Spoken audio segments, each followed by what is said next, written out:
আজ প্লাস্টিক মুক্ত অভিযানে নামেন সদর মহকুমা প্রশাসন। মঙ্গলবার মহারাজগঞ্জ বাজারে বিভিন্ন দোকানে প্লাস্টিক মুক্ত অভিযানে উদ্ধার হয় বেশ কিছু প্লাস্টিকের ক্যারি ব্যাগ। এগুলোকে বাজেয়াপ্ত করে সদর মহকুমা প্রশাসনের আধিকারিকরা এবং ফাইন করা হয় এবং দোকানের মালিকদেরকে। এদিন সাংবাদিকদের মুখোমুখি হয়ে অভিযান সম্পর্কে তুলে ধরেন সদর ডিসিএম ব্রজেন্দ্র ত্রিপুরা এবং প্রদীপ কুমার ভৌমিক, সদর food control officer. Bureau report, HD live. বিষয়টা নিয়ে কি বলবেন? আমরা আসলে এসডিএম সদর মহকুমা প্রশাসনের পক্ষ থেকে মহকুমা শাসকের নির্দেশে আজকে আমরা এই বাজার অভিযানে এসেছি। এইভাবে আমরা প্রতিনিয়তই আসি, বিভিন্ন আইটেমের উপরেই আমরা অভিযান করি। আজকের মূলত অভিযান হচ্ছে প্লাস্টিক বিরোধী অভিযান। তো এই জিনিসটাই মূলত আমরা দেখছি। আসার পথে আমরা 2টা দোকান রেড করেছি। 2টা দোকানে প্রচুর পরিমাণে আমরা প্লাস্টিক ক্যারি ব্যাগ আমরা উদ্ধার করেছি। সংখ্যা আনুমানিক 30 থেকে 35 কেজি হবে। 2টো দোকান থেকে একটা দোকানে 2000 আর একটা দোকানে 3000, টোটাল 5000 টাকা পেনাল্টি ইম্পোজ করা হয়েছে এবং সতর্ক বার্তাও দেওয়া হয়েছে। আরও আমরা কিছু দোকান রেড করব। এইভাবে প্রতিনিয়তই চলবে যাতে প্লাস্টিকটা সম্পূর্ণভাবে নির্মূল করা যায়। নমস্কার, আপনার পরিচয়টা? আমার নাম প্রদীপ কুমার ভৌমিক, আমি সাব ডিভিশনাল ফুড কন্ট্রোলার। দাদা এদিকে দাদা, ও দাদা আপনি আইবেন কিলোমিটার উৎসস্থলবদ্ধ করো, তারপরে দোকানদার বা আপনার কাস্টমারের ধরে পরিষ্কার করো। উৎসস্থলবদ্ধ না করে আপনারা এখানে আসবেন, আমরা সাফার, পাবলিক সাফার। আপনি ব্যাগ নিয়ে এসেছেন, আপনার ব্যাগ কোথায়?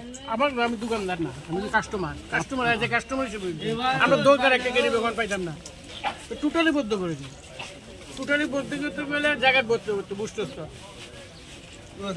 কি মনে হচ্ছে কোন জায়গায় ঘাটতি আছে? ঘাটতি প্রোডাকশন সেন্টার বদ্ধ করতে হবে, আমাদের স্টেটে কেমন কি করে ঢুকে এটা বদ্ধ করতে হইব। তারপরে যদি আসে ঠিক আছে, আর আসল জায়গায় যদি সব মারফত আইছে 2 নম্বরের মারফত বদ্ধ না করলে কেমন করবো? প্লাস্টিক টোটালি বদ্ধ করো। আজকে দিন কালকে আবার আসবে পরিষ্কার করো।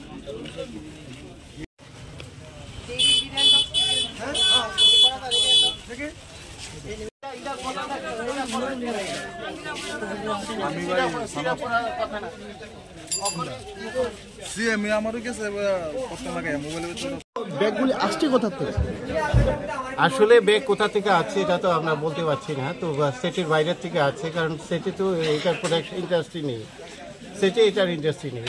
তো আমরা চাচ্ছি যারা বিশেষ করে গোলবাজারের মতো বাজার যেখানে হোলসেলে বিক্রি হচ্ছে, আমরা যদি আমাদের কাছে যদি খবর আছে আমরা সঙ্গে সঙ্গেই অভিযানে নেমে পড়ি।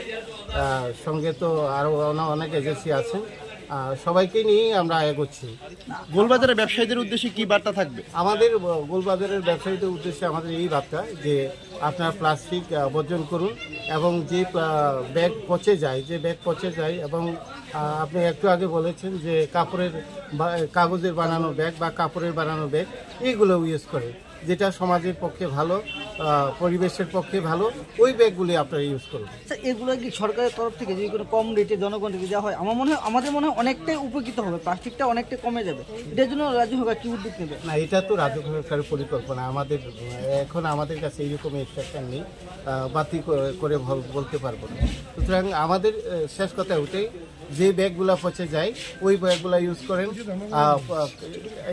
কাপড়ের ব্যাগ ইউজ করুন, কাগজের বানানো ব্যাগ ইউজ করুন। সবার উদ্দেশ্যে এই বার্তা আমাদের। আপনার পরিচয়টা? আমি Brajendra Tripura, DCM Agartala revenue circle.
অভিযান করছেন? আজকে আমাদের প্রশাসনের তরফ থেকে আমরা একটা প্লাস্টিক বিরোধী অভিযান নেমেছি। এই প্লাস্টিক বিরোধী অভিযানে আমাদের সঙ্গে আছেন আমাদের এসএসসি, আমাদের ডিসিএম আছেন সদরে, আর পলিউশন কন্ট্রোল ব্যুরোর লোক আছেন, আর আছেন ডিএম অফিসের একজন স্টাফ। তো সব মিলিয়ে আমরা বার্তা দিতে চাইছি যে পাবলিক যাতে প্লাস্টিক ইউজ না করেন, এবং প্লাস্টিক সমাজের ক্ষতি করে, ভূমিকম্পের জন্য খুব ভয়ঙ্কর একটা জিনিস বলবো। যার কারণে আমরা বলছি, বরাবরই বলে যাচ্ছি যে সবাই সচেতন হন, প্লাস্টিক বর্জন করুন। এবং আমরা প্রসঙ্গে বলেছি যে ডিগ্রেডেবল ব্যাগ বাজারে এখন অ্যাভাইলেবল, যে ব্যাগগুলো পৌঁছে যায়। সুতরাং সবাই যাতে এগিয়ে আসে, এটাই আমাদের ছিল, আমাদের আবেদন ছিল সবার কাছে। কিন্তু দেখা যাচ্ছে আমরা বার কয়েক গুলবাজারে এসেছিলাম, পেয়েছিও, ফাইন করেছি, আজকেও আসলাম, আজকেও আবার পেলাম। তো এইভাবে যদি পাবলিক যদি এগিয়ে না আসে, সচেতন না হয়, যারা বেচছেন, যারা বিক্রি করছেন, হোলসেলার এবং রিটেল সেলার, ওনারা যদি এগিয়ে না আসেন, যারা ক্রেতা তারাও যদি এগিয়ে না আসেন, এই অভিযান সার্থক হবে না। সরকার যেহেতু চাচ্ছেন, প্রশাসন যেহেতু চাচ্ছেন, সবাই যেহেতু চাচ্ছেন, এবং আমাদের এই ত্রিপুরা, ছোট্ট ত্রিপুরা ভূমিকম্প জোন এলাকা, প্রবণ এলাকা, সুতরাং প্লাস্টিক যেখানে ভূমিকম্পর জন্য একটা আমাদের কাছে একটা ভয়ঙ্কর একটা জিনিস, যে প্লাস্টিকের জন্য ভূমিকম্প হতে পারে, কারণ মাটির সঙ্গে প্লাস্টিক যদি থাকে মাটির সঙ্গে মিশে যায় না, যার কারণেই আমাদের এই অভিযান। তো আশা করছি এইভাবে আস্তে আস্তে মানুষ সাড়া দেবেন, এবং একসময় আমরা আমাদের প্লাস্টিক বিরোধী অভিযান সাকসেস হবে। কতগুলো প্লাস্টিক বাজেয়াপ্ত করা হয়েছে আজকে? তো আমাদের আনুমানিক 30 থেকে 40 কেজি হবে। কাউকে কি ফাইন করা হয়েছে? ফাইন করা হয়েছে আপাতত 2 জনকে। তো আগামীতে আরও আমরা করছি, প্লাস্টিক বিরোধী অভিযান করছি। সুতরাং দেখা যাক কতটুকু সাকসেস হয়। এই হলো আমাদের আজকের স্যার, একটা সময় দেখা যেত যে কাগজের পত্রিকাগুলি, কাগজ বিভিন্ন জায়গায় আমাদের মা-মাসিরা বানাতে বিক্রি করতো, এগুলো এখন দেখা যাচ্ছে, বা রাজ্য সরকারের তরফ থেকে কি এগুলো থেকে আপনাকে জুট দেবেন? তো বিভিন্ন ক্ষেত্রে জনগণ দেখা যাচ্ছে কমপ্লেন করছে, কাস্টমারকে আমরা সাধারণ জনগণকে আমরা ধরছি না, তারা কমপ্লেন করছে বিভিন্ন জায়গায়। আর চুরাবাড়ি থেকে বদ্ধ করার আবেদনও জানিয়েছে বিভিন্ন দোকানদাররা। আমাদের প্রশ্ন হলো, কাগজের যে পত্রিকা দিয়ে বা বিভিন্ন খাতার কাগজ দিয়ে বানানো হয়, এগুলো নিয়ে রাজ্য সরকার কি পরিক্রমা কি নেওয়ার কি চলবে? বা এই কাগজের ঠুঙ্গাগুলা যেটা আগে আমরা পেতাম, এইগুলা তো বরাবরই আমরা ইয়ে করছি, আর বলছি যে আপনারা ইউজ করুন, যারা বানাচ্ছেন বানাক, এটা তো ভালো।